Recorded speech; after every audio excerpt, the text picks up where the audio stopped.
Welcome, everyone, to another episode of US-China Dialogue, the series where myself and Dingding Chen talk to a mix of US and Chinese experts about different and important issues in the US-China relationship. Hi, Dingding, nice to see you again. Hi, Nathan. Good to be back with you and the other experts. So we are about to do our second episode. Our first episode was on trade issues. This one will be on technology issues. And we're hoping to do another episode after this on environmental issues. And one thing that I think is worth mentioning is that as we record this, we're going into the weekend, and on Monday, Presidents Biden and Xi Jinping are going to have their virtual summit on Monday night by all the reporting. So this seems like an interesting moment in US-China relations. How are you feeling about the direction of the discussions between the two countries? I feel a little bit excited and certainly look forward to the virtual meeting between the two presidents for the first time this year. And I'm sure certainly technology will come up as an important issue during the discussion. So look forward to some positive outcomes on that regard.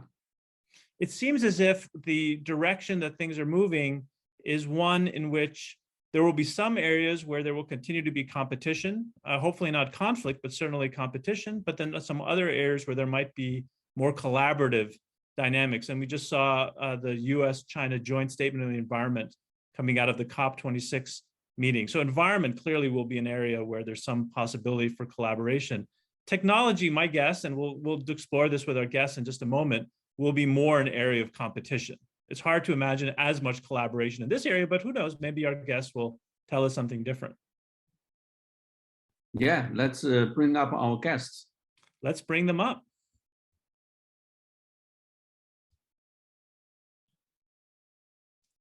Fantastic. So let's introduce our guest to you. First, we have Professor Xiangning Wu from the University of Macau, where she's an assistant professor at the Department of Government and Public Policy.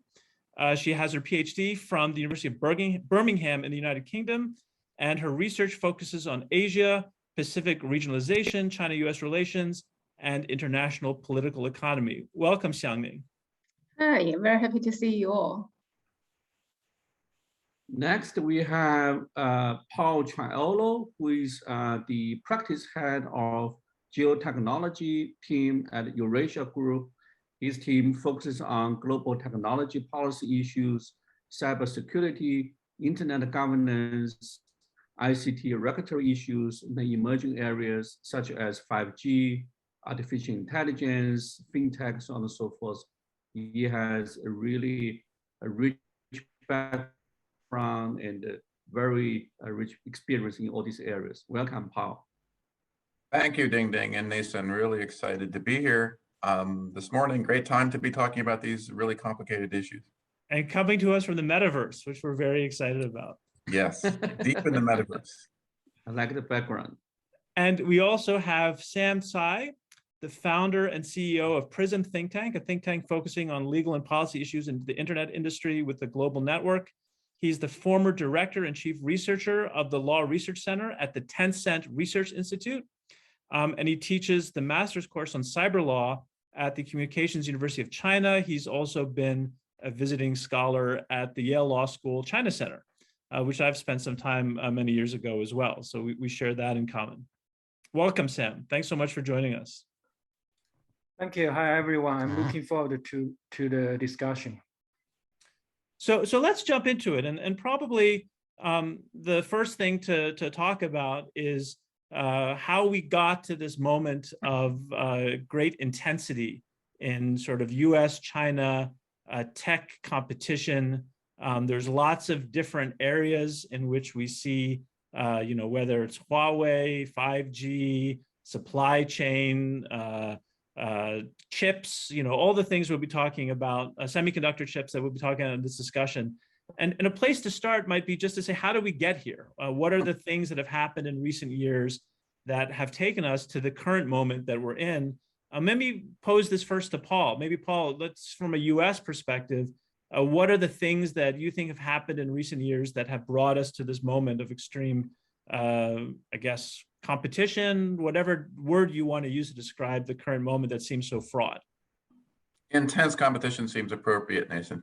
Yeah, so I think, you can go, how far back do you want to go? I think that technology has been at least part of the relationship, probably since the 1960s, the modern era for U.S.-China relations. But it focused, I think, initially narrowly on national security related issues such as nuclear weapons and ballistic missile systems. But for the U.S., China, I think, was much less of a concern than, say, for example, Russia at the time. I think one interesting thing to note is, as Evan Feigenbaum, a good friend of mine at Carnegie, noted in his seminal book, China Techno Warriors, in 2003, really before sort of all well before the latest issues, that in the communist era, that there was a sort of uniquely military approach to China's development that became embedded in sort of the development of the technology sector, right? So I think that's sort of come back around with things like civil fusion here. So, but I don't think the competition really heated up until China became, of course, more of a technological power, if you will. So I think maybe a good place to start is China's accession to the WTO in 2001, where China, of course, signed on to do things do things around market access and subsidies, et cetera, all of which, of course, later became an issue in the U.S.-China trade war, which had a really big technology angle, one could argue. But then I think really importantly in that period, we had things like indigenous innovation, which sort of started to raise a lot of concern in the West around, was China trying to do things all by itself in the technology domain and exclude, for example, Western technology companies.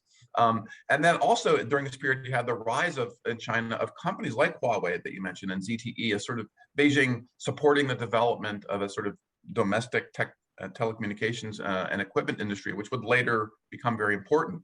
And then I think toward the end of 2010, we had the rise of the internet and the digital age, and then sort of culminating in 2010, when one could argue, at least the initial stage, with the pullout of Google from China. So initially you'd had some of the US technology companies like Facebook and Google in China, but clearly this became a really tough environment. And so in 2010, partly because of an alleged Chinese cyber operation against Google and other US tech companies, this idea that concern about China's, for example, stealing intellectual property through cyber means became part of the equation here, which would later, I think, become a much bigger issue. And then as the Xi Jinping era dawned, I think there were a couple of really, really important developments which have led us to the present. Xi, of course, realized that technology was a big issue, and he brought together cybersecurity and in so-called informatization in the cyberspace administration of China in 2014 timeframe. But also he launched things like the National IC Investment Fund, which was a huge government program to subsidize the semiconductor industry. We have, of course, Made in China 2025 in 2015, the Belt and Road Initiative and Digital Silk Road in that sort of 2015 timeframe. And then again, a re-emphasis on things like military-civil fusion, Junminronghe, which became a sort of focal point in the Xi era. And then finally, things like national strategies around some of these key and emerging technologies like artificial intelligence and quantum computing. So as the Trump era dawned in 2017, I think all the pieces were sort of in place that would lead to what we have called and others have called a U.S.-China tech Cold War. Interestingly, Paul Moser and my good friend from the New York Times, he discovered that he had used this term in 2015. I used it as a hashtag on Twitter for the first time in January of 2019. But we sort of decided that we were like scientists discovering the same thing on both sides of the Atlantic. And so we agreed to sort of be co-authors of that term. Now, it's an imperfect analogy, but I think it captures some of the dynamic we've seen since 2017. Because as I noted, USTR in 2017 launched the Big 301 investigation, which was really all about technology, right? I mean, there were agricultural purchases, but it was really about market access, subsidies, industrial subsidies, cyber theft of IP, and forced technology transfer, right? So it was really, in some sense, all about technology.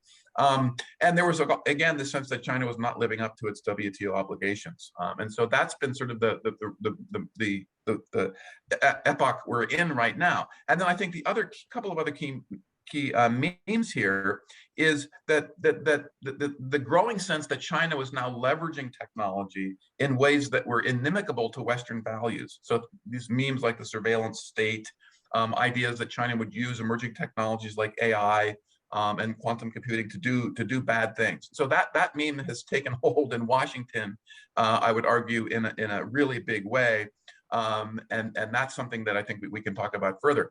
Finally, I think a new element really came into later in the Trump era, this idea of semiconductors and supply chains being a big issue, and then sort of having Taiwan get drawn into the center of the competition, and then the U.S. deciding, and we'll talk about this further, that it needed to reach out to allies in the Biden era to sort of coordinate policy around a whole range of technology issues. So I think that we're here as a result of arguably a 20-year process. China's rise as a technology power. The U.S. you can argue if the U.S. overreacted to some of these things like Made in China 2025 and the National IC Investment Fund, for example. But here we are, where technology is now front and center in the relationship. Every issue, we can talk about data has become a huge issue in this regard, is part of this. So we're definitely in what I would call intense competition, but it depends on which part of the technology stack you're talking about as to how intense I think that competition is. So you really need to get under the hood, I would argue, because there's still, of course, a huge amount of dependence between the two economies, for example, in the technology arena. I mean, my iPhone, is the result of that 30 years of integration of the U.S. and China technology spheres, right? I mean, the fact that I can purchase this amazing phone for $1,000 that's made in Zhengzhou by a Taiwan company, Foxconn, with Chinese and U.S. Added value is pretty amazing. And so I think we have to be careful to talk about just about the competition. There's a lot of collaboration and cooperation in a lot of other areas of the technology domain and supply chain. So I think we can get to those too. But I think we are in an era of competition, but it's not just competition. That's great. Thank you so much. You gave us a lot to sort of set the table here, and I want to bring in Xiangning and Sam to the conversation in just a moment. But there's a couple of points that came up in your very interesting introduction that I want to sort of dwell on a little bit.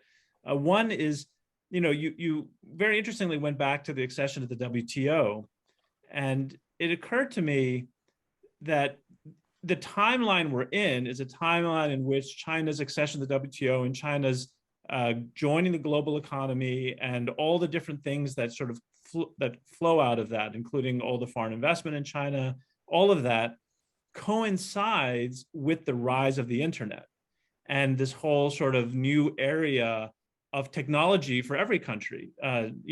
I first went to China in the late 90s, and I remember going to Beida, and there were, around Haidian, there were all those tech companies and that was just the beginnings of the internet in general, not just in China. And I wonder if if there's an alternate timeline where these things happened at different phases, if that would impact, if the technology boom had happened in the 80s, for example, the rise of the internet in the 80s, or if these things are just too closely intertwined to kind of separate them out. And maybe that's an abstract question. I'd be curious if you have any thoughts on that. But what it gets to ultimately is my wondering whether the current moment we're in is baked into the dynamics going back to the WTO accession, or if the things that we've seen just in the last 4 to 5 years with Trump, and then going back maybe 4 or 5 years earlier than that to the beginnings of the Xi Jinping administration, are really the new things that have set us on this course for competition. Do you have any thoughts on any of that?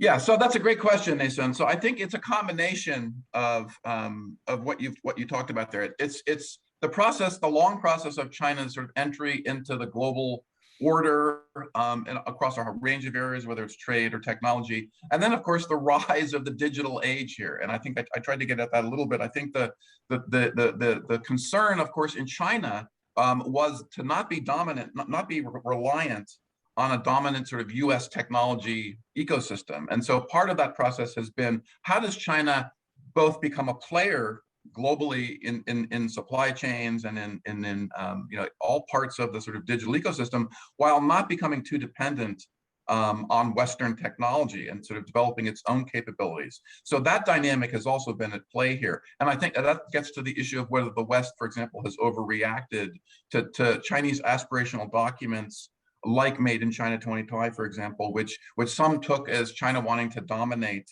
all these 10 sectors that were called out in Made in China 2025. Whereas I think the real interesting question in all this is, where is China's sort of natural position in some of these areas, whether it's semiconductors or AI or quantum?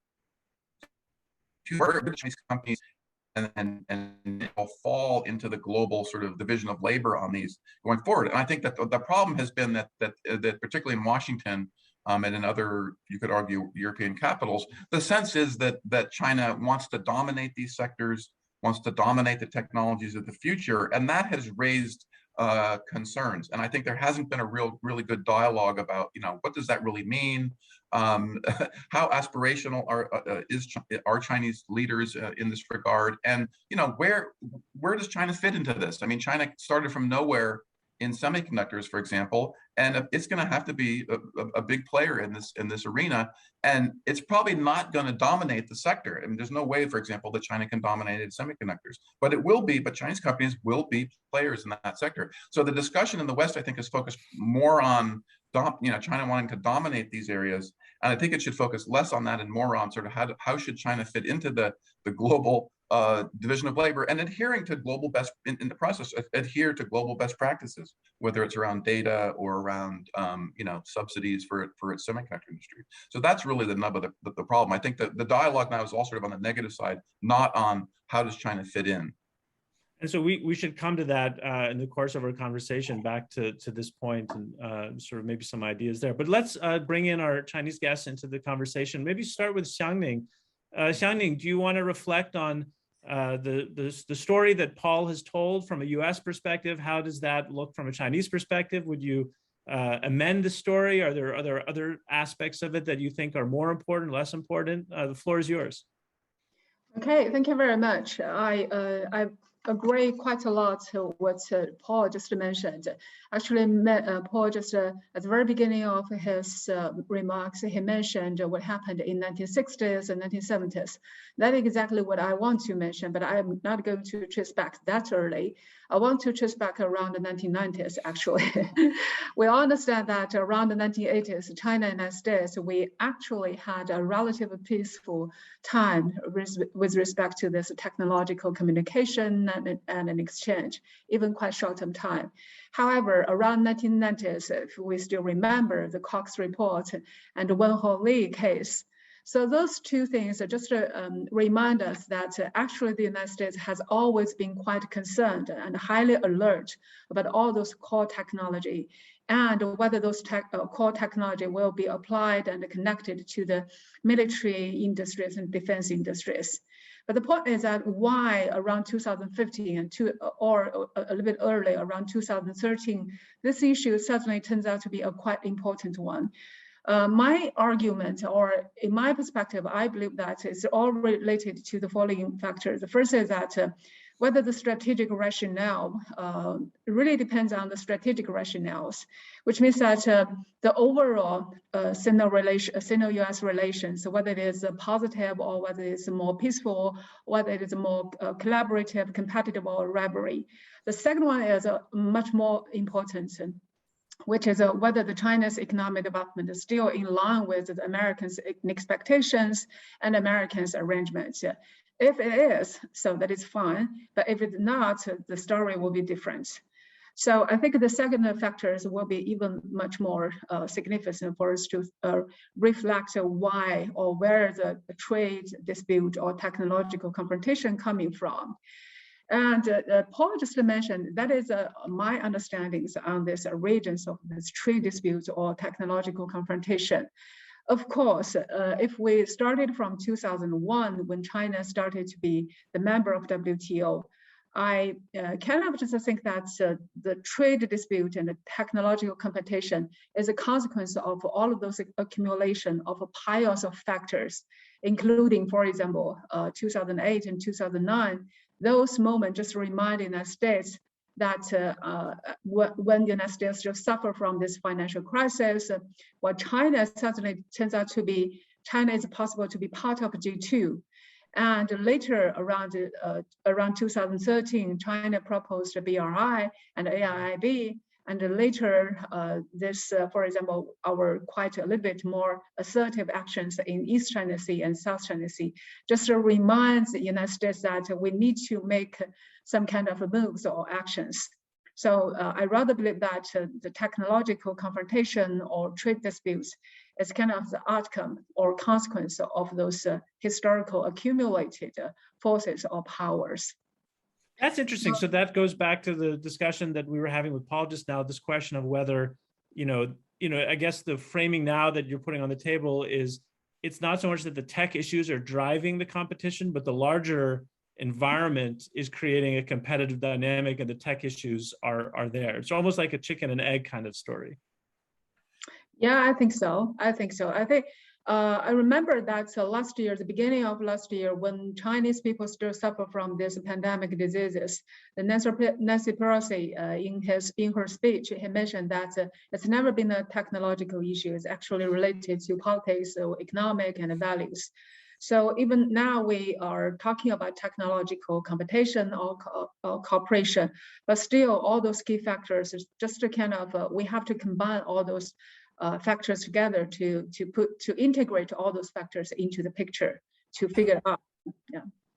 Yeah, and again, I totally agree with that that assessment here. I mean, the technology piece has gone from sort of not a major factor in the overall relationship to being sort of a positive in the 90s, one could argue, in S&T cooperation between the two countries. Al Gore was, of course, really big on, for example, on S&T collaboration, on climate and other areas. So the relationship, the technology relationship has always been embedded in the broader part of the bilateral relationship. The issues of sort of where the U.S. views China going, as Professor Wu has noted here, is critical, because if during the Hu Jintao era, the sense was China's opening up, reform and opening. The internet in China there was a little more leeway. It seemed as though things were moving in a direction that the U.S. could sort of get behind. But then in 2012 with the arrival of Xi Jinping, then the perception, at least, and again, you can argue on whether it's an overreaction, has been very much that China is going in a different direction. That China is, that the internet is becoming a place of where there's much more censorship, much less freedom of expression, and that Xi then is embarking on all these other programs I mentioned that seem to be taking China in a direction of technology confrontation with the U.S. And I think that's definitely embedded in the broader perception of China, where the Chinese economy is, and how China, the role China plays in the world. And I think that's something we have to talk about. And that brings us, in some sense, to other really critical issues like Taiwan, which has also become, I think, a really key part of the whole technology debate. Yeah. Sam, let's bring you into the conversation. Sam, how do you feel about the points that have been raised so far? Are you generally in agreement? Do you have other perspectives to share? Oh, thank you. Actually, I remember, I think it's 2 or 3 years ago, actually, I had the chance to have a conference in Beijing together with Paul. Paul, do you still remember this conference on AI? Yes. We talked about the AI strategy of China. Actually, I think at that time, U.S.-China are in a very good relationship, but suddenly, the relationship came to the lowest point. So this is what happened. I think Paul just traced back to like 1960s, a long story. But actually, I think I'm familiar with this kind of storytelling because I attended a lot of international conferences, and I think most of the Western experts, including US experts, are telling the same story. it's exactly the same story. My point is that actually, because when we talk about like the digital economy or internet industry, I think you may know that maybe among top 10 or top 20 internet companies in the world, I think half of them from United States, half of them from China. So actually, there's a lot there. It's true that there's fierce competition. So that Paul just mentioned that China wants to dominate those industries. United States actually has been dominating those industries for quite a long time. It's true that China wants to catch up, but I think for like Made in China 2020, you mentioned this kind of plan. I think the United States are really overreacted, because even in China, we think that's just a piece of paper. We don't know to what percentage that we can implement it. So I think to a certain degree, USA are really overreacted to those issues. And I think starting from the Trump administration, because a lot of things happened, like the Huawei case, Trump tried to ban WeChat, tried to ban TikTok, and it does not really make sense to us. Well, Sam, the other example that you could list there is try to destroy Huawei. Even more, I mean, actually try what they can to destroy Huawei, but they have no evidence, right? They didn't find any evidence, and try to ban WeChat. The actions were quite severe, right? Try to ban WeChat. Finally, several days ago, WeChat case is settled. So no, but I mean, what I'm trying to say is that the actions against Huawei actually had an impact on Huawei. The actions against WeChat were more sort of speculative, but the actions against Huawei actually had an impact, right? Yeah, for example, Huawei's revenues have dropped. The Huawei's market in USA is almost totally lost. This is the impact. So actually, we do need to sit down and talk with each other. Do not overreact. Try to cooperate and understand each other. Yeah, and I would just add to that. I mean, I think I'd like to stop here. Yeah. Yeah, sure. No, great comment, Sam and Neysun. I think that the challenge here is that is sort of how to view those particular actions. I think that one argument would be, for example, on Huawei, there's multiple arguments there, but one argument would be that China had sort of closed off its market to Western companies in the telecom arena, for example, for telecom equipment, and so that Huawei had an advantage in the domestic market that was sort of unfair. That's one argument outside of the sort of national security argument. But the point is that you cannot say China closed its market. Like Intel there has selling products to China for so many years, and they still has a big market share in China. They're still doing good business in China. This is the fact. Even in Beijing, Intel there, Microsoft, they're still doing good business in China. Yeah, no, it's not closing the market. I'm talking and specifically if you look at those reports, the Chinese market is more and more open, including the equipment market and telecommunication service market and the value-added service market. We have to look at the statistics.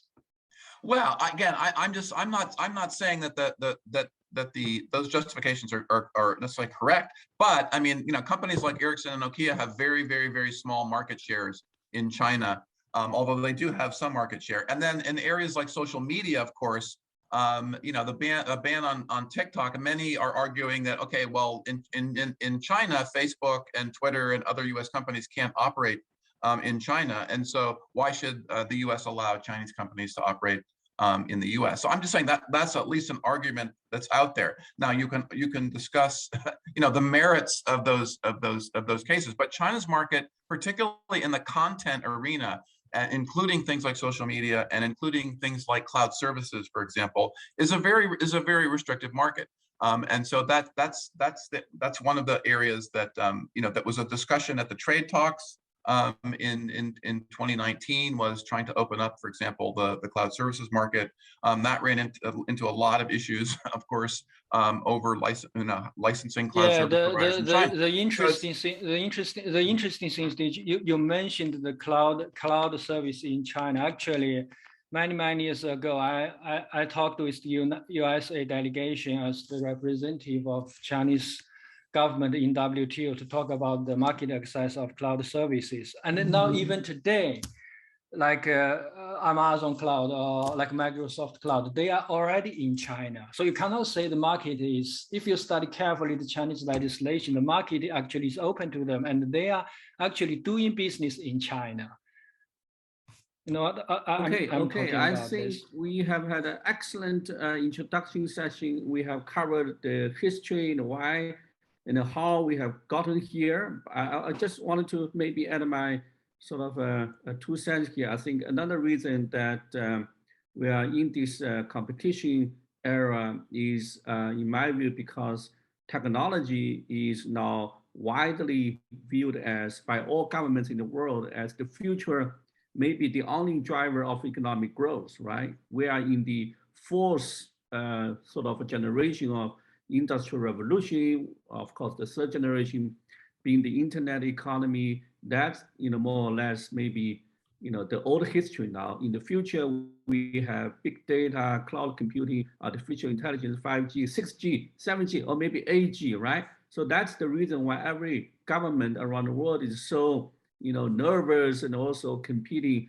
vigorously with each other. So I think there's economic logic, in addition to all this security, political, and all that logic. So I think that's one of the reasons why technologies today are viewed as the most important area for future whatever cooperation and all competition. So I want to come back to the present.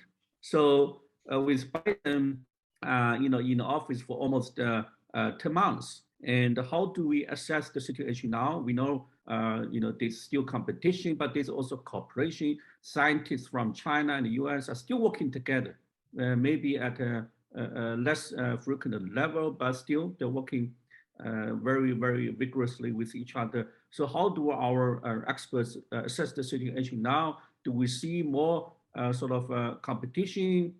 Do we see more cooperation, or it's still uncertain as we go on? Maybe Sam, you can go first. I think now in the Biden administration, it seems that the relationship is improving.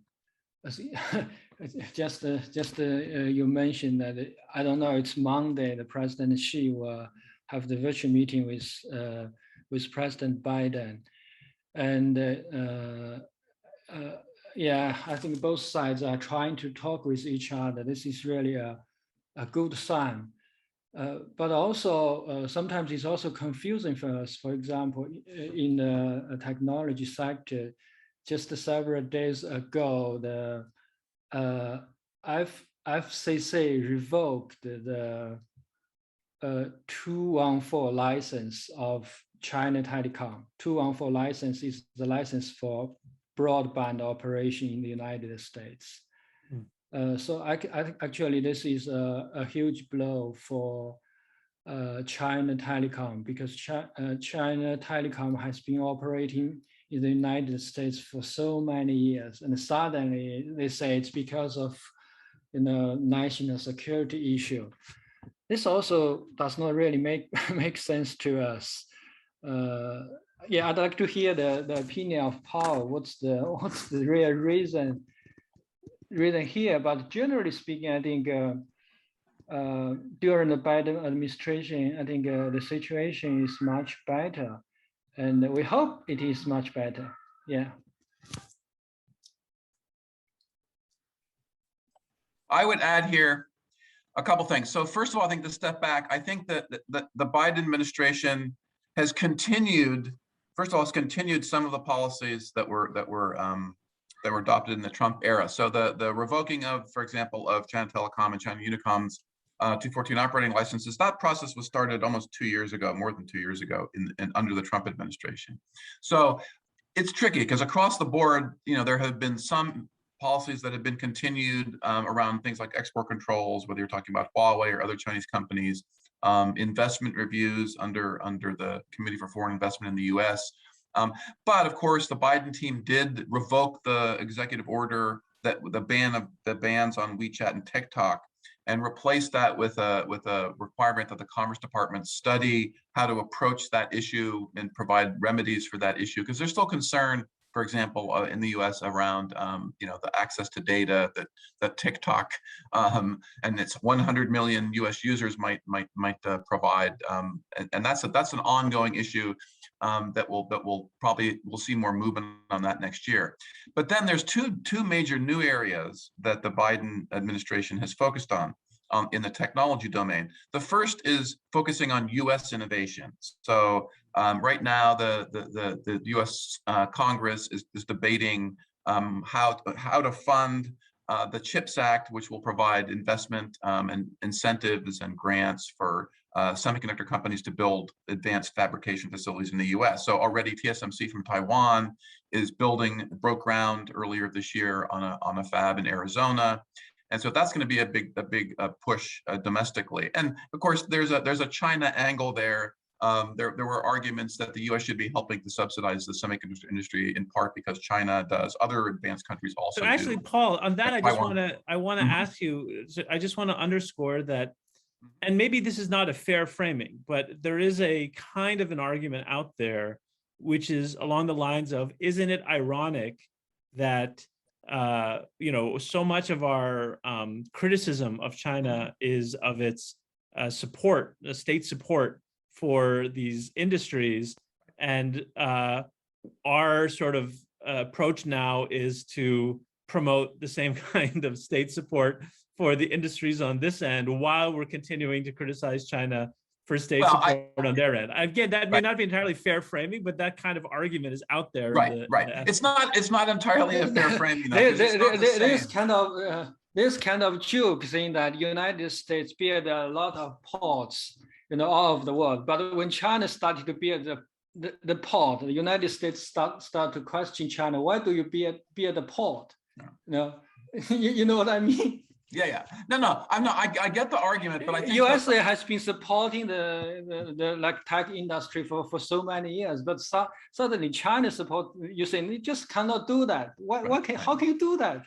Right. Well, one argument is that the U.S. started military-civilian fusion, and so China was just copying the U.S. military-civil fusion. But in the specific semiconductor space, the argument is that if you look at the Chinese IC investment fund, right, we're talking about a lot of money, $150 billion, depending on how you cut it. So the argument on the U.S. side, I think, is more about the fact that other advanced countries like Israel and Taiwan and Japan and Germany also provide some incentives and subsidies for their semiconductor industry. So the U.S. should at least be doing that. Whether the big issue is sort of where this might run afoul of things like the WTO, where the subsidies are deemed to be, bad if they require certain kinds of exports, or there are certain requirements around them. So the debate is certainly on about that issue.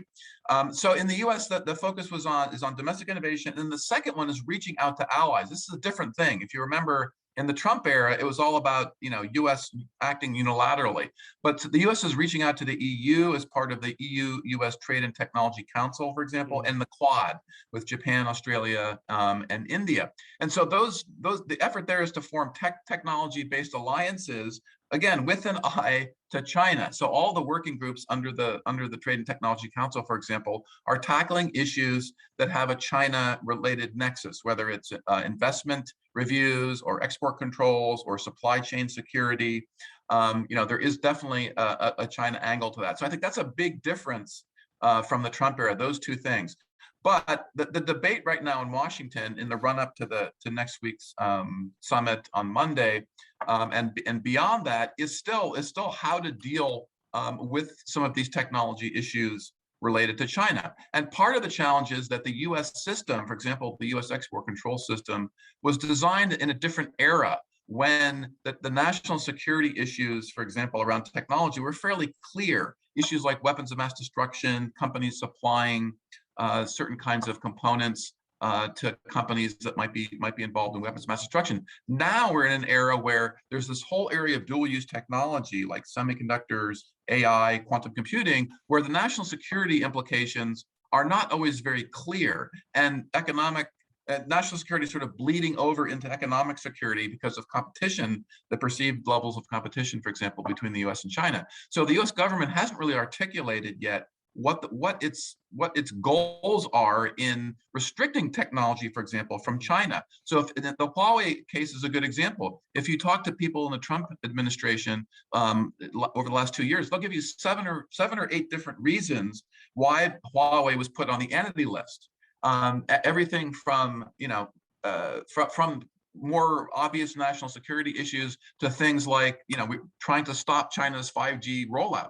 So the problem is that in this era of great competition, great powerful competition between US and China, these tools that are being used, for example, like export controls, were designed for another era and not really to address these problems. And then finally, the overlay here is that's concern in the US about supply chains and overdependence on China for some supply chains. So the Biden administration, when it first came in, there was an executive order to study supply chains around semiconductors, electronic vehicle batteries, pharmaceuticals, and rare earths. And again, there was a China angle to all that, over-dependence on China for some of these critical inputs that are in supply chains. So that's what's new, I think, in the Biden era is this focus on domestic innovation, this focus on reaching out to allies to come up with common positions around some of the issues related to China that were raised in the trade talks.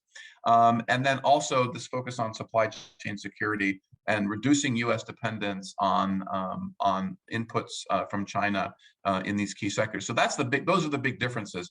And then there's still a lot of concern about these issues that were raised in the Trump era, but I think that the Biden administration is still trying to decide what its overall China policy will be. I think we'll find out more about that after the summit next week, and after probably in early December, President Biden will give a speech on China policy, or National Security Advisor Jake Sullivan will do that, and we'll have a better sense of where US is going overall with China and how the technology piece fits into that. Paul, that's really useful. And we're going to go into some greater depth on some of those sub-issues that you just mentioned. But I think it'd be great to hear from Xiangning, what is sort of the Chinese corollary to this picture? What's happening now in the sort of the Chinese space? We just finished the 6th plenum. It's a big moment politically in China. What is the steps that you see happening on the Chinese side at this current moment that might define the contours of the technological relationship going forward? Okay, thank you very much. I actually learned quite a lot of information from previous 2 speakers, but I want to echo those two, echo Sam and Paul. First, we all understand that Sam just mentioned that why United States criticize China when United States also provide subsidies. I have to argue that both sides kind of just approach to mercantilist. This is pretty much a more mercantilist perspective. We try to strengthen our power from very different aspects. That is, there's no doubt about it. So about what exactly happened recently, especially the ongoing conference.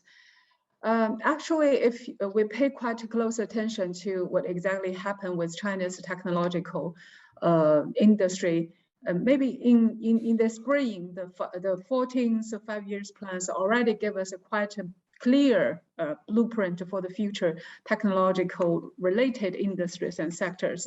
One of the, if we want to summarize all of those, that is actually all work for the national regionalization, or the China is pretty much try to make China much stronger and powerful in the future years.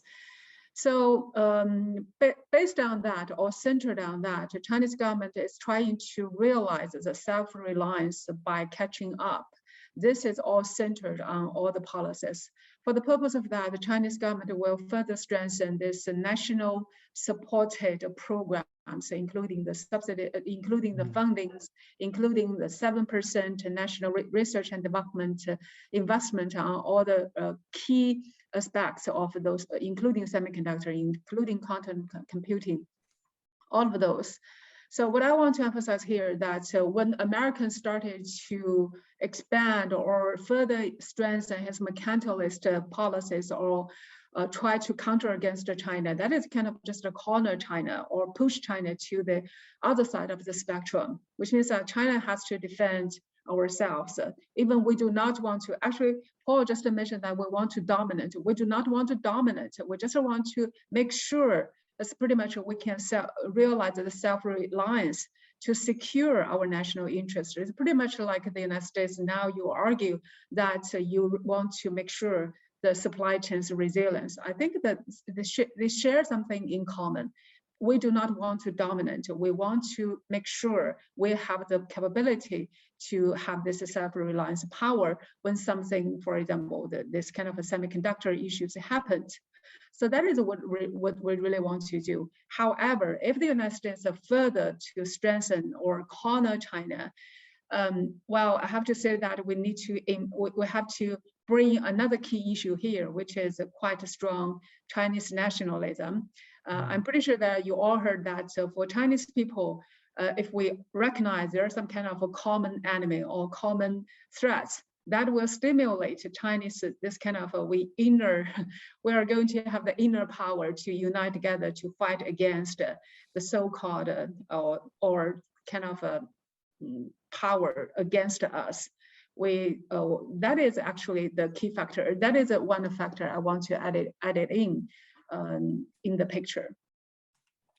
Yeah, and I would just push back a little. I was not saying that I think China wants to dominate the technologies of the future. I was saying that's the perception in Washington and sort of the Washington consensus, in part because of things like the national AI strategy, which says in the document, it says something like by 2030, China wants to have a dominant position. Now you can read that as China wanting dominance, or you can just read it as China wants to be a bigger player than it is now, wants to have a globally competitive industry.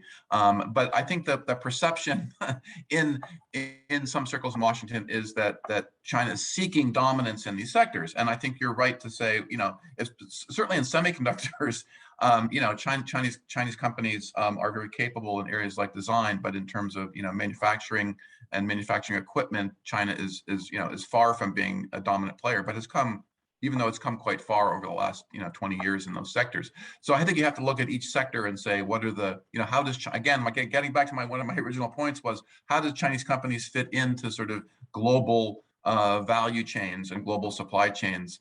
And where is sort of their rightful place, if you will, in that. I think that's what's missing in some cases from the debate in Washington, which has focused too much, I think, on China wanting to dominate this or that sector. And I think that's really not a very useful from an industry perspective. I work with companies every day that are selling in China. They're doing very well in China, doing business in China, and they're more interested in how does China, how can they continue to supply the China market? How can they continue to work with Chinese companies? While being concerned about things like market access and some of the issues that were raised in the trade talks. So I think that there needs to be a little more nuance in that discussion around where China is on the technology spectrum of a particular sector, and what Chinese companies' role will be going forward. And that's tends to get lost in some of the political debate about how technology will be used, and whether China wants to dominate this or that sector. Paul, let's do a deeper dive on the supply chain issue that's come up a few times in our conversation so far. And I think, I could be wrong about this, but I think it is particularly robust on the question of these semiconductor chips. And you've already explained to us that the Biden administration... Sorry, let me add one thing. Sure. Before that, actually, Paul, actually China, just now you mentioned the China next generation AI plan. Actually, if I remember correctly, the exact translation is China wants to be a leading player It's not dominated or something. It's a leading player in kind of like 2030. So sometimes it's kind of misunderstanding or mistranslation. So, but I'm sure probably is translated as the leading player, right? So then that's translated as China. right. Because I worked for the government. I wrote those documents. So usually we do not use that kind of weird word, kind of dominated or something. Right. I think it's a leading player, 领先地位, kind of leading player. We want to catch up. So I think this nothing wrong with this. Yeah, just to add one thing. Okay, please go ahead. I agree that it's a misreading of the intention, I think, of those kinds of documents, right? They're aspirational documents. China wants to play a leading role, and it's not surprising, right? Yeah, interestingly, let me add one more thing. Actually, I talked with you last time when we had the conference. The reason that why China issued the next generation AI plan, it's because before that, Obama administration issued like 2 or 3 white papers regarding the AI. So this kind of like a Cold War. You have an initiative. I'm going to have another initiative. Right. I remember chuckling. We were in Beijing, and I remember laughing because it was, the U.S. issued white papers around AI. China then came out with a plan, and then the U.S. says, "Oh no, China has a plan, so we need to have an even better plan." Yeah, that's the point I'd like to say. So, yeah, both sides has to calm down and talk with each other more. Okay, well let's go on to the supply chain issues. Yes. So as I was saying, it seems to be particularly on this question of semiconductor chips. Biden administration has recently just done this review.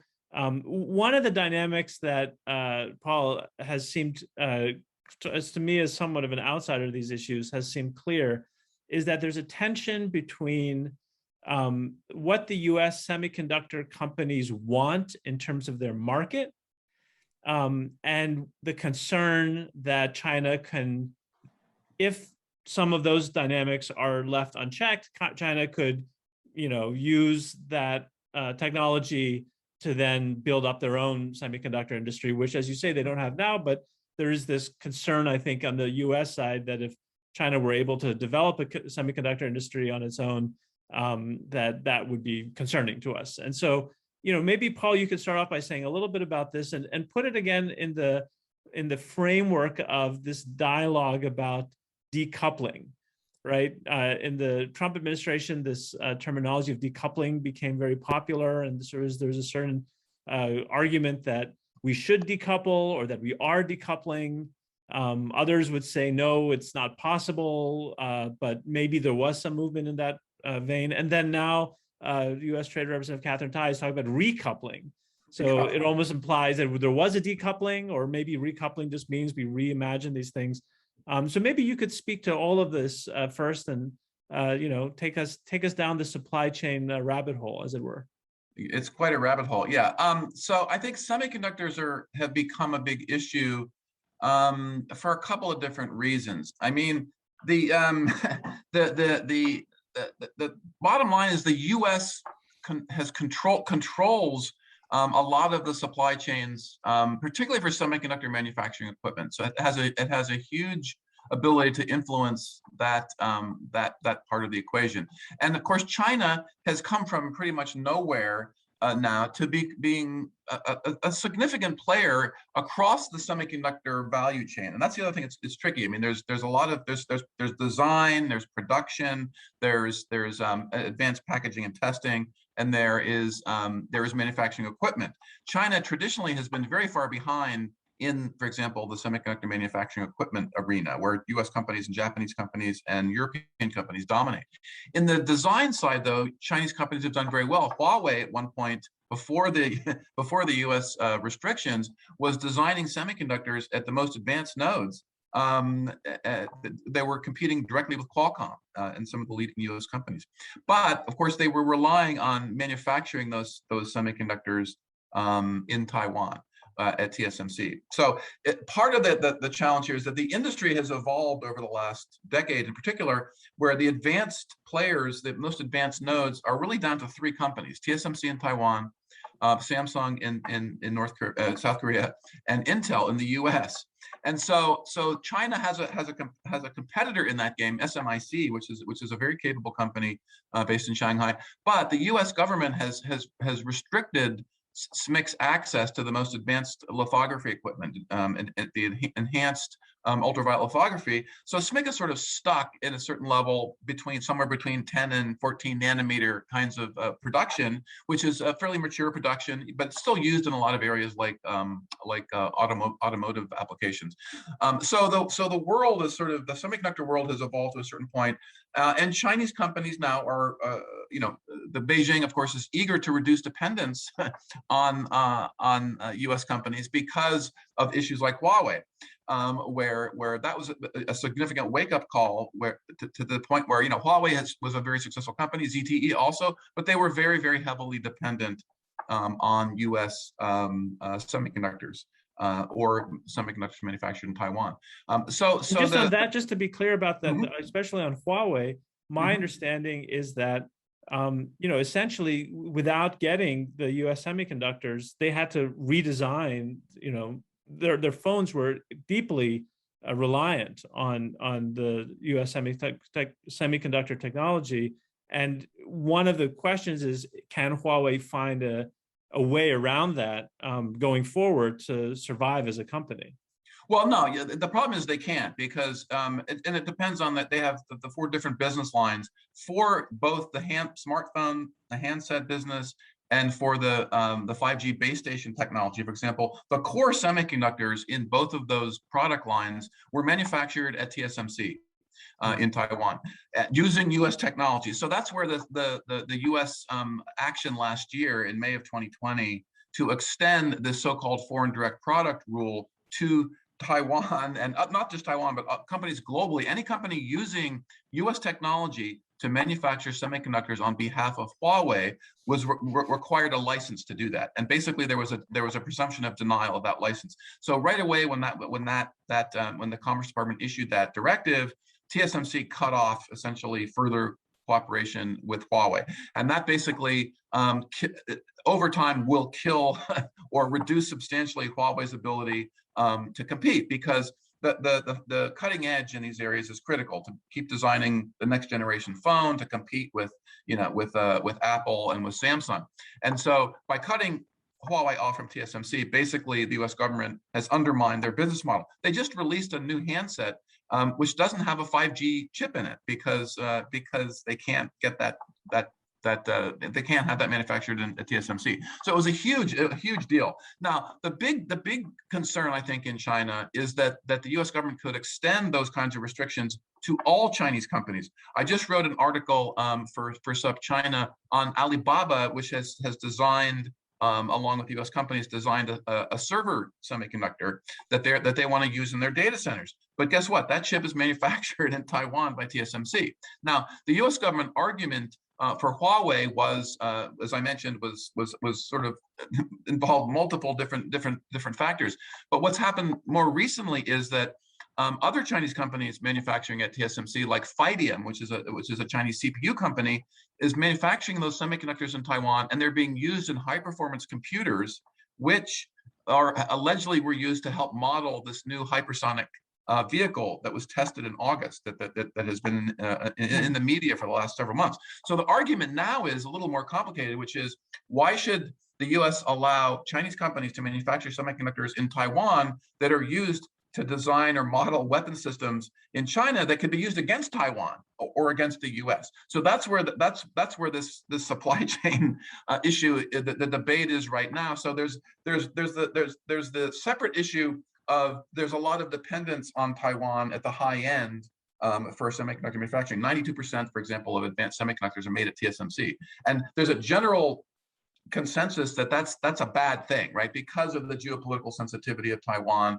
that there shouldn't be that much concentration there. So that's one element of the supply chain that's the reason the U.S. is subsidizing this onshoring of advanced manufacturing to over time to gradually trying to get also that. TSMC to create a manufacturing facility here in the US. Yeah, right? yeah, they've already broken ground on that. They were essentially promised these incentives and grants and tax credits under the CHIPS Act, which was approved last year, but the funding is still tied up in Congress and a lot of the debate about the infrastructure bill and other bills in Congress.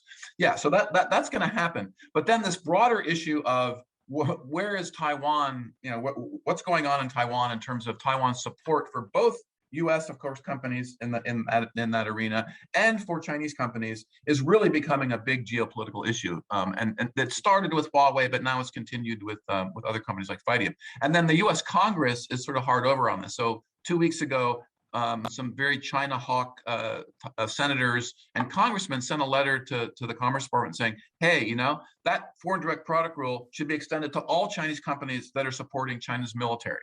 And we don't think that the administration is not eager to move in that direction, but we're coming up next year to the elections, the midterms, where the Republicans, for example, could take the Senate and could take the House. And then of course in 2024, we could have a Republican president where those kinds of proposals could gain traction in Congress. So those are where the sort of geopolitical fault lines fall on Taiwan. And of course that we tell clients that raises the risk around Taiwan, right? If the US is going to continually cut off Taiwan as a manufacturing base for China, that's a big deal. And that'll have a big impact on some of these things that Professor Wu mentioned earlier around, you know, China's priority to continue to move up the value-added chain in the semiconductor industry. If they're cut off from Taiwan, that's going to be very difficult. So Xiangning, why don't you take the ball from there? You've already spoken a little bit about this theme, but maybe now we can go even deeper into the Chinese reaction to these moves that the U.S. is taking, and maybe you could even say something about, you know, this point that Paul has mentioned a few times, the geopolitical sensitivity of Taiwan and how that sort of plays into all of this very complicated picture. Okay, thank you very much. Thanks, Paul. You mentioned Taiwan as quite a center of the topic. Recently, I'm pretty sure you realize that a lot of debate over whether China is going to initiate a war towards Taiwan. That actually kind of just a lot of people's concerns. But now I'm not going to, I think Paul already explained very clear about Taiwan as a center of this topic. I want to bring Europe, Japan, and South Korea into the picture, given they all have the relevant, quite important power related to the semiconductor design and innovation powers in it. I want to argue that even though just now, Paul already mentioned that one of the key or dramatic difference between Biden administration and Trump administration, the Biden administration tried to drag or re-establish or enhance a cooperation between their allies. So here's the dilemma for the United States. If the United States wants to 100% terminate or try to give China something really hard, and the United States needs to provide something that will convince the European allies and his Asian allies to always follow the United States. However, I do not think the United States has that capability and has that potential to do so. So for the European allies, for example, the European allies, although European allies agree with the United States with respect to the values, with respect to the human rights, with all those kind of politicalized issues, however, European allies also needs the Chinese markets and also need to benefit from the Chinese economic prospects. So that is the thing. How his allies in European and how his allies in East Asia, what kind of the selections, what actually their choice, even to ultimate choice, that is we have to put a question mark on that. So my argument is that unless the United States has 100% capability to convince and they have the capability to unite together against China, otherwise I do not think China would be 100% terminated from the game. And also in terms of the supply chains, I'd rather to give a metaphor about this supply chains. Both China, United States, and Taiwan, and all of other key players inside of this game, so pretty much like the kids playing the clay. You know, when you mix all the different colors clay together, it's really hard to ask the kids to separate with that. I do not think I think it's just a mission impossible. Nowadays, maybe China and the States and the European partners, they try to play the game by following the principle that we're going to compete when it must be. However, we're going to cooperate and collaborate when it can be. So that is I guess that is the principle they are going to follow.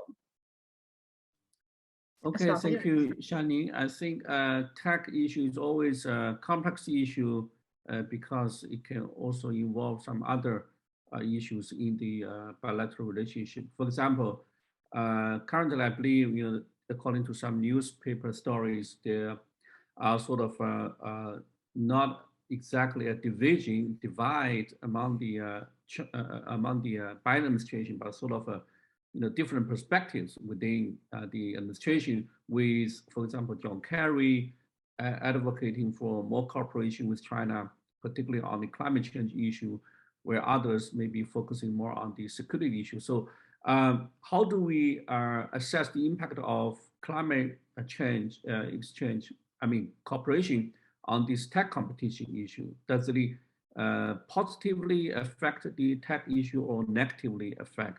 So Paul, how do you think the climate issue will make things more complicated? Well, it's a great question. It's a great question. And I think, in stepping back, at one point, it seemed as though the Chinese position was that it preferred not to go too deeply into collaboration on climate change if the rest of the relationship was going to be confrontational and involve confrontation and competition. So I think, though, that on both sides, John Kerry, of course, and Xie Jinping, there's a lot of concern, and then we have COP26. Which was very timely in some sense. And so I think there's going to be some level of cooperation. And we saw this announcement coming out of COP26 that there will be collaboration, some collaboration. It's not specified, what collaboration exactly and how it will happen, but there will be some collaboration. Well, Paul, let me give you a very specific thing. What about solar panels? Mm-hmm. How does that, solar panels are technology, right? Right. So like, if we have more solar panels in the US and China is the leader in that industry, that helps, right? So how does that, how do an issue is specific, and there could be other technological innovations that could help with climate change that might get pulled into this discussion.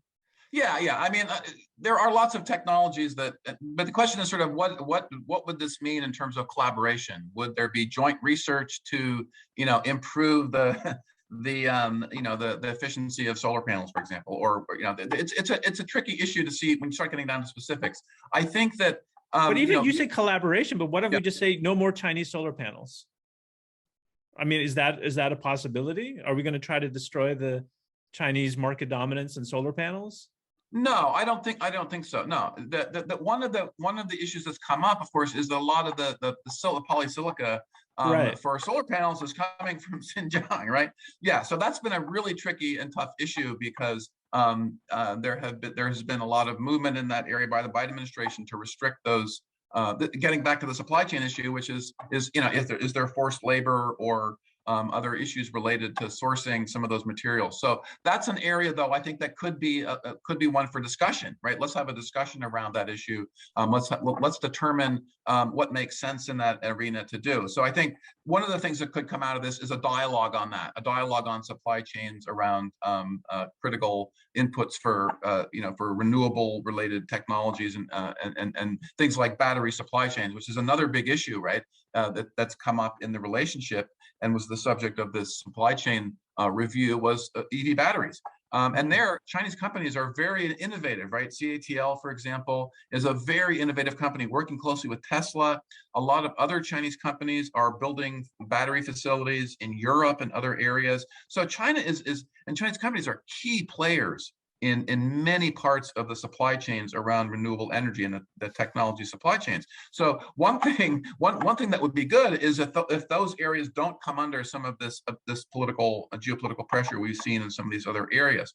Or conversely, if the rubric of this U.S.-China climate cooperation ends up including some of that stuff, which is not necessarily the case, right? You could think of them as distinct, or you could think of them as sort of under the same general umbrella. Yeah, and I don't know exactly what Kerry discussed at the COP26 with Xi Jinping in terms of what specific areas are there where there can be more collaboration on climate change. It could be as basic as things like R&D in this arena around alternative energy approaches. I imagine something like that will come out of that. The challenge is in these more mature areas where there's concern in the U.S., for example, about the dependence on China for whether it's polysilica or whether it's for things like EV batteries.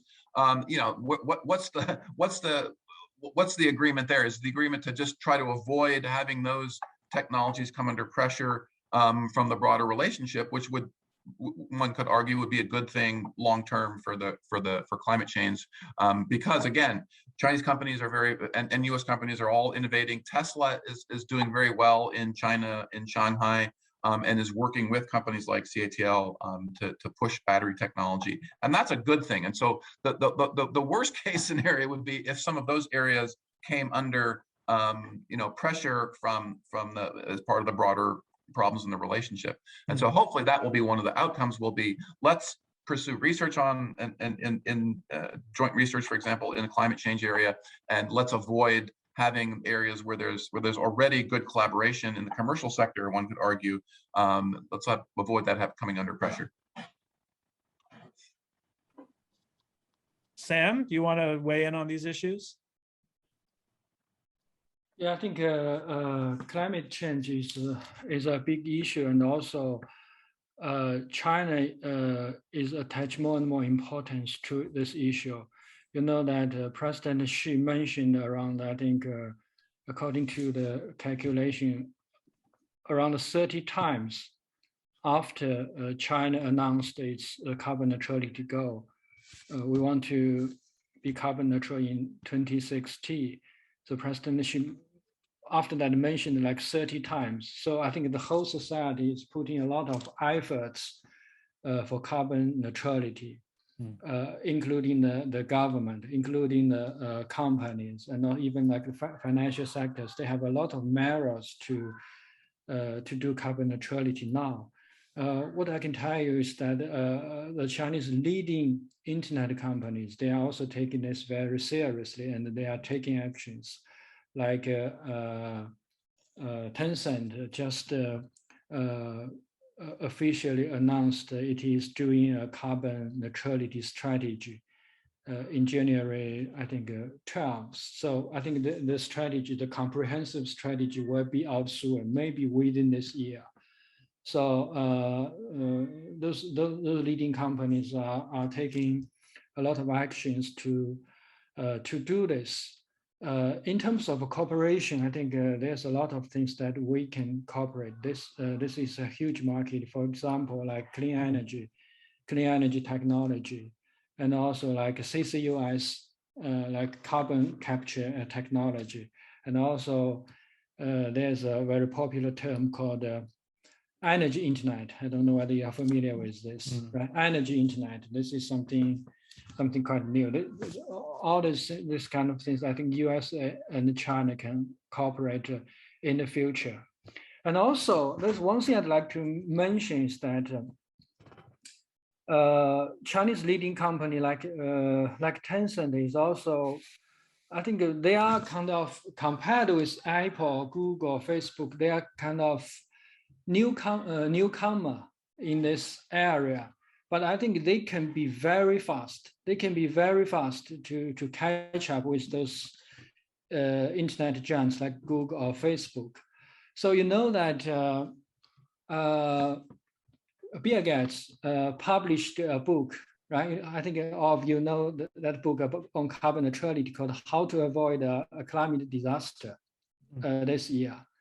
Actually, the Chief Exploration Officer of Tencent, David Wallenstein, published a book called AI for Fuel. Fuel means food, energy, water, FEW. It's almost the same topic with Bill Gates. It's about how to use AI for sustainable development and the carbon neutrality. That book was published 1 month ago in China, before Bill Gates' book.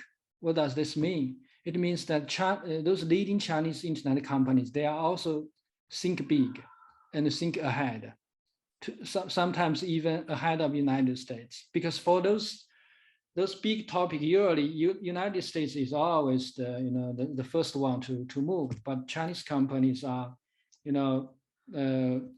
trying to catch up, newcomer, but can do it very, very quick and very fast. So I think this is a big market for carbon neutrality, and also to save the Earth. So actually, there's a lot that we can cooperate. We need to talk more with each other and build a mutual trust, right? Okay. So let's we're sort of reaching our end here, but let's close things out with 2 sets of round robin questions. So I'll pose the first one, and then Dingding will close us out with the second set. And so the first question, again, just for your quick reactions, I'll start with Xiangning and then see if Paul and Sam want to join in. Is, we've talked a lot about how the Biden administration has been emphasizing working with partners and allies, and including, or maybe especially vis-a-vis China. And so I'm curious about your reactions to whether, the EU, Japan, Korea in particular, how they're going to fit into this picture that we've been discussing so far of US-China tech competition.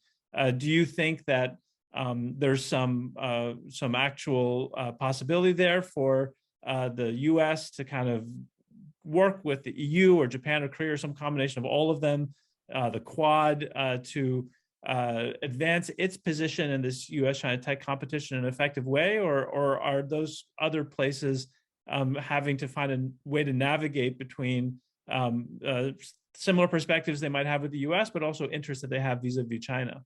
Xiangning, do you want to take an initial stab at this? Well, first, I think that the effort already started much early during the Trump administration. Biden's kind of just consolidate and try to make it more focused and more targeted, including Quad, they just mentioned, including the bilateral cooperation between the United States and Japan, bilateral cooperation between the United States and the EU. So what China actually deal with is actually quite a powerful, we cannot deny it, it's quite powerful invisible islands in this area. So I have to argue that China can, that explains why Chinese government cannot fail any minute to release herself because of such kind of such a big pressure. My colleague usually argue that when China just look back, we do not have such a strong allies as the United States has. So that kind of just make the picture that actually, again, to support why the support argument why Chinese government feels so intense, so kind of just not nervous, but emergence to strengthen Chinese technological power and realize our self-reliance. Paul, how do you think the partners and allies strategy is going on these issues in particular? Great question. We're in the early days here. I mean, I think the action will probably be primarily in the EU-US Trade and Technology Council, where they have formed up these 10 working groups. They're actually working now towards some deliverables for the next meeting, which will probably be in France in the spring.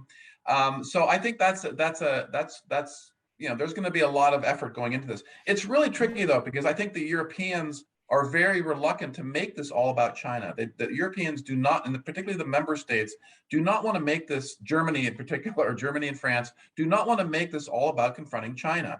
And so there's going to be some pushback there. The US is much less shy about making this all about China. So I think there's a bunch of different areas there. Some of them, there's already been a lot of progress, like, some collaboration on investment reviews, and on things like export controls, or if a Chinese company wants to purchase a high-tech company now in the EU, of course, it's going to get a lot of scrutiny. In other areas like supply chains, there's a Greentech piece to this. I think there are some areas that are going to be less. They're going to involve less confrontation with China. Standards is going to be a big area. I think there'll be a lot of discussion around the new EU AI Act draft, which is very interesting, which is sort of going to try to set the standard for AI regulation, like the GDPR did for data. So I think it's going to provide a venue for a lot of different discussions that probably should happen anyway between the EU and the US. The issue of how it's going to lead to actual policies that lead to more tech confrontation with China, I think is still, I would say, an open question. The Quad is also doing some things there. I think we'll see some progress there on things like 5G, which they've taken up, and pushing things like Open Radio Access Network for 5G. Japan is very big on that. So there are certain areas where I think there'll be some level of cooperation, but it's going to be a long process here. And the real issue is, the U.S. doesn't have like METI in Japan, a Ministry of Economic and Trade, where there's some institutional basis for these things, because these are all long-term problems, right? Whether it's supply chains or whether it's the semiconductor industry. And one of the challenges in the U.S. is just, having that institutional structure to help to provide persistent attention to these things, regardless of whether there's a China angle. And I think that's the big challenge now in the U.S. But I think, everybody agrees that this is a good thing. In DC, it's very much a priority, and they talk about it as not really, the EU-US dialogue is not a talk shop, but they want to actually have deliverables. But what those deliverables are and how quickly they can get to those, I think, is still a big open question. Sam, do you want to weigh in on this? Yeah, actually, I agree with the analysis of power. Yeah. Okay, let's maybe wrap up after an hour and a half terrific discussion, and we certainly have more issues to discuss, but I think at the end we always try to be positive. So I want to ask our experts, from your perspective, what is the most innovative way to improve the tech relationship in the US-China bilateral relationship? So what is your best advice from your perspective to give to the two governments? Sam, I'll start with you, since you worked with the government before. Actually, I think 1 or 2 years ago, I joined the Track 2 USA and China Track 2 dialogue. So my point is that we need to have more dialogues like this. People need to sit down and talk with each other and know each other better. So I think that that is very important. Yeah, and I hope that the pandemic can be over soon, and I can see all of you in person somewhere soon. Thank you. Okay, that's for next year, I guess. Paul? Yeah, I think a couple of things. One thing, I think both sides need to more clearly and narrowly define areas of national security concern. This is one recommendation we have made as part of a Track 2 dialogue that I'm part of, also I think the one that Sam mentioned, the digital economy Track 2. I mean, the US came out with this earlier this year, this National Security Committee on AI, and it basically made that recommendation also, that the US government needs to articulate clearly what the national security issues are around technology and China. And that really hasn't happened. I can't resist. There's a phrase that I always associate with their mutual friend, Sam Sachs, a small yard, high fence, right? Yes, exactly. Yeah, that's easier said than done. But I think, yeah, that's an area where there needs to be a lot more work. I think, I would argue too that both sides there needs to be a recommitment to a real dialogue on trade. All these issues that were raised in the phase 2 that were pushed to phase 2 as part of the trade agreement, those are still there. Those are structural issues that again, I think China was willing to begin to make some concessions on, subsidies, et cetera. And so I think that was at one point, that was a very serious, high-level dialogue that was going in, I think, in a positive direction. And getting back to that, it seems like it'll take a lot of effort, but I think that has to happen. And then finally, I think, both sides need to establish a new dialogue, right? I mean, we had the Trump team and the Biden team to have dropped this idea of the strategic and economic dialogue, which was a big part of the relationship for a long time, led by the Treasury Department and the State Department. And, that provided a venue for very serious high-level discussions. I think maybe they should call it the strategic technology undertaking dialogue, STUD, I call it, and have real experts bring in really bring in the A team here to talk about some of these tough areas, so the two sides can find areas of cooperation and really critically avoid confrontation here. Because I think that's what we're all concerned Paul, with. there does seem to be some speculation that confrontation. there will be a new dialogue that's launched after this Monday, probably Monday meeting. Yeah, there's I don't much know what the name is speculation going to that- be, but Right. we could submit STUD into the into the hopper of Strategic Technology ideas. Undertaking Dialogue. Yeah, there you go. Okay, Professor Wu. Hi, very happy discussion. I want to use a metaphor. China as now is kind of just like a two-person walking in a very heavy rain, however, only with one umbrella. So, which means that under this kind of circumstance, I believe that first, if the United States delegates argue that we are going to compartmentalize a lot of issues, so please do it. Please really take it, really just take it in action, compartmentalize a lot of issues. We started things first. The second one I want to emphasize here is that if we do not have quite ideal or perfect resolutions for a lot of issues, just to start from something, just start doing something, so even very trivial, small collaborations, including the academic communication, including the academic talks, that is quite important for the technology, changing ideas, at least in the industry fields and the academic fields, we understand where is the bottom line, where is the red line they are. And cross the stream by feeling the rocks. yeah, that's right. And the very last one I want to, I think Sam and Paul already provided quite constructive suggestions. The very last one is that I strongly argue that the media sometimes is supposed not to over-exaggerate those kind of negative.